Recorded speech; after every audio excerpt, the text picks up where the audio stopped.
Selain ringkas, Huawei MatePad diklaim tangguh serta membawa sensasi seperti layaknya menggunakan laptop.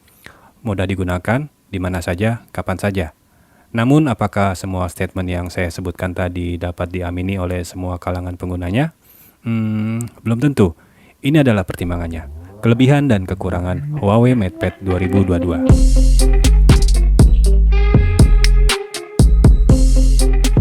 Dilihat dari penampilan bisa dikatakan nggak neko-neko. Ya, MatePad punya rancang bangun layaknya produk tablet pada umumnya. Hal ini menandakan produk ini ingin tampil ringkas sehingga mudah dibawa kemana saja. Walau sederhana, tampilan MatePad tidak murahan.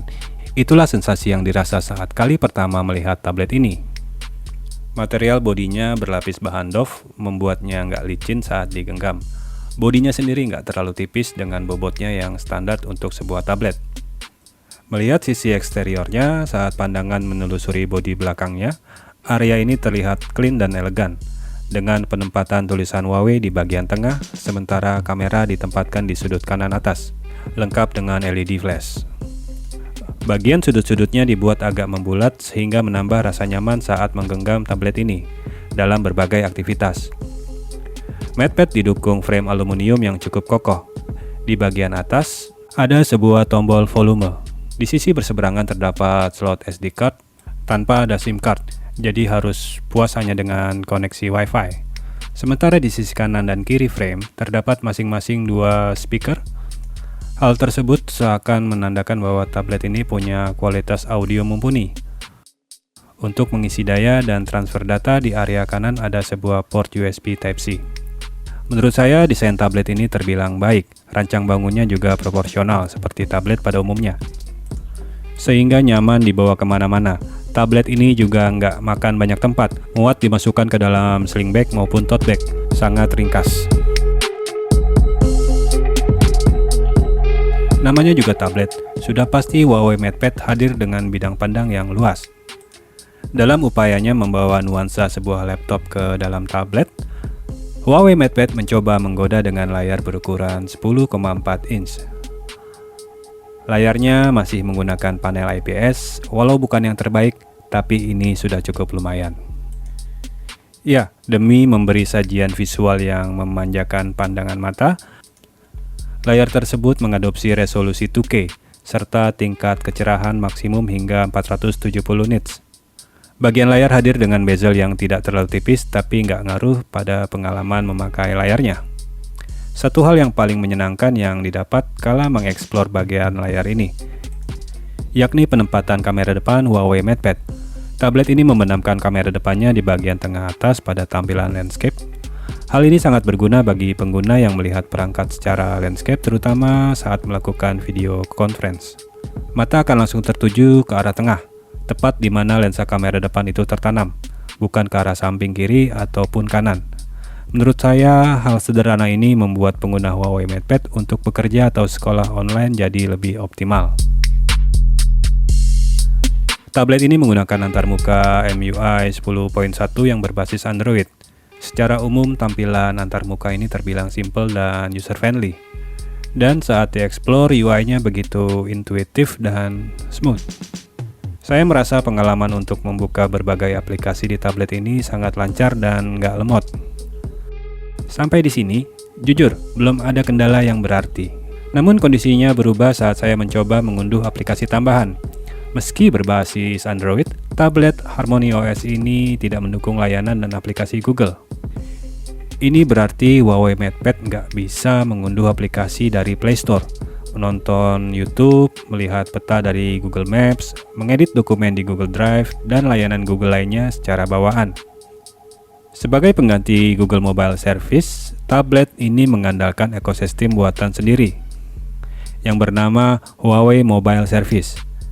Dengan toko aplikasi yang bernama Huawei App Gallery, jujur, bagi konsumen yang sudah terbiasa atau mengikuti perkembangan Huawei, mereka nggak akan banyak mengalami kendala.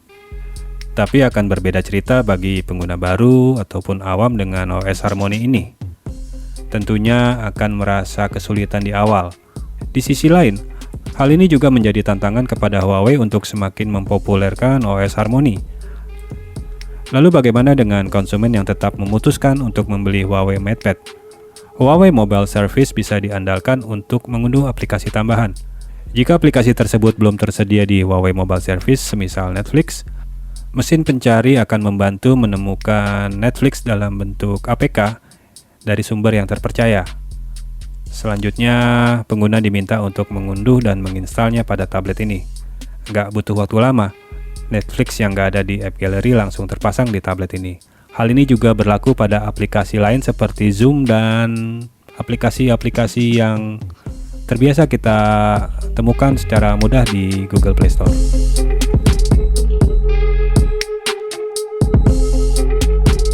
Ya, memang Huawei MatePad ini membawa ketangguhan layaknya sebuah laptop. Salah satu yang membuatnya adalah fitur multi-window. Sesuai namanya, fitur ini memungkinkan untuk membuka dua aplikasi secara bersamaan di dalam satu layar. Misalnya untuk mengetik ataupun membuka browser sambil menonton YouTube. Caranya hanya tinggal membuka satu aplikasi, lalu untuk menampilkan multi-window, kamu bisa menggeser ke pojok kanan layar ke arah kiri hingga muncul tanda kotak, kemudian tarik aplikasi yang lain yang ingin dibuka di layar multi ini.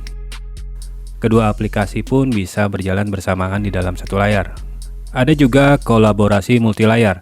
Menu ini memungkinkan kamu untuk membuka notifikasi ponsel di tablet.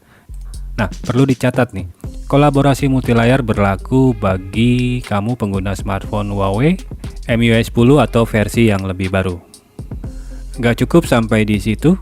Untuk peningkatan pengalaman menggunakan tablet layaknya PC, tablet ini bisa terhubung dengan aksesoris Huawei Smart Keyboard melalui koneksi Bluetooth. Keyboard tersebut memungkinkan input yang efisien dengan key travel 1,3 mm yang memastikan pengalaman mengetik yang nyaman dan responsif. Saat diuji, mengetik dengan dua tangan dalam waktu yang lama, keyboard ini tetap nyaman digunakan. Aksesoris menarik lainnya yang bisa kamu pakai agar kinerja tablet ini semakin gacor, yakni Huawei M Pencil. Penggunaannya juga mendukung berbagai aplikasi seperti Flexil, Filmora Go, G-Notes, dan Touch Notes untuk mencatat dan menggambar layaknya menggunakan pensil. Berbagai kegiatan seperti menulis di catatan MatePad, input yang akurat, menggambar sampai menyuting video diklaim menjadi lebih nyaman saat menggunakan tablet ini. Saat diuji, kemampuan Huawei M Pencil juga menjalankan fungsinya yang terbilang baik. Sebagai sarana hiburan pun seperti menonton streaming, audio tablet ini juga sudah dipersenjatai dengan speaker Harman Kardon yang kualitasnya nggak perlu diragukan lagi. Speaker tersebut mampu menyajikan suara bass yang mendalam dan mengubah tablet ini menjadi speaker bass sesungguhnya.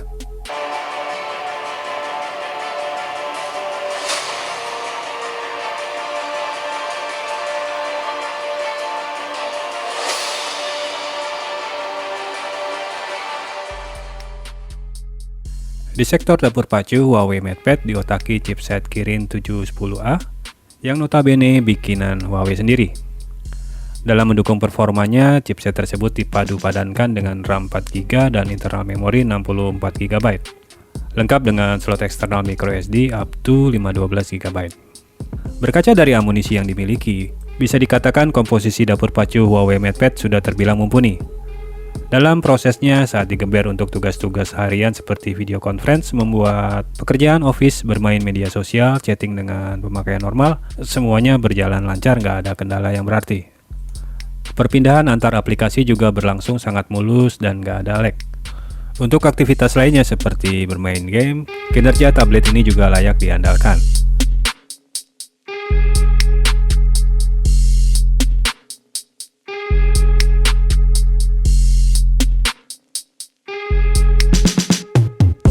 Walau hanya sebuah produk tablet, Huawei nampaknya juga memperhatikan fasilitas kamera yang tersemat di dalamnya. Dilihat dari komposisinya, di sektor belakang tertanam optik 13 megapiksel yang ditemani oleh sebuah lampu LED flash. Dan pada area depan terdapat kamera beresolusi 8 megapiksel. Ada juga beberapa mode yang dibawa seperti mode Pro, panorama hingga HDR. Menurut saya, komposisi kamera yang dimiliki tablet ini sudah lebih dari cukup untuk bersaing di perangkat sejenis di level yang sama. Nah, bagaimana nih dengan kualitasnya?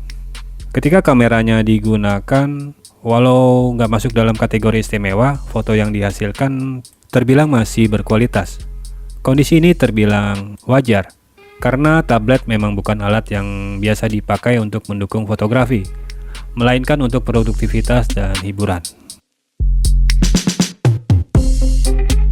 Nah, bicara soal daya tahan tablet ini, dengan beban kerja yang terbilang besar, belum lagi tablet ini berusaha membawa kemampuan sebuah laptop, Huawei pun memutuskan bahwa baterai berkapasitas 7250 mAh ini sebagai kapasitas yang disematkan pada Huawei MatePad. Menurut saya, kapasitas tersebut terbilang cukup jumbo untuk sebuah tablet. Baterai tablet ini diklaim dapat bertahan digunakan untuk memutar video HD secara terus-menerus hingga 12 jam. Dari hasil pengujian dengan pemakaian normal, klaim pihak vendor soal daya tahan baterai bisa dikatakan enggak meleset jauh. Hadirnya MatePad menjadi jawaban terbaru Huawei terhadap geliat permintaan perangkat tablet yang semakin meningkat. Mengusung misi membawa ketangguhan laptop ke dalam sebuah tablet, menurut saya Huawei MatePad mampu menjalankannya dengan cukup baik. Tablet ini memiliki amunisi yang membuat performanya nggak kalah dibanding sebuah laptop di rentang 4 jutaan. Ya, kalaupun ada sedikit masukan, sebaiknya pihak Huawei semakin gencar mengedukasi konsumen di Indonesia perihal OS Harmony serta Huawei Mobile Service. Pasalnya, walaupun ekosistem HMS diklaim sudah semakin banyak, pada kenyataannya masih banyak konsumen di Indonesia yang belum familiar dengan OS Harmony ini maupun HMS, apalagi pengguna awam. Ya, itu tadi kelebihan dan kekurangan dari Huawei MatePad 2022 ini. Dan jangan lupa subscribe channel YouTube-nya Gadget Squad, follow sosial medianya. Saya Mirza, salam.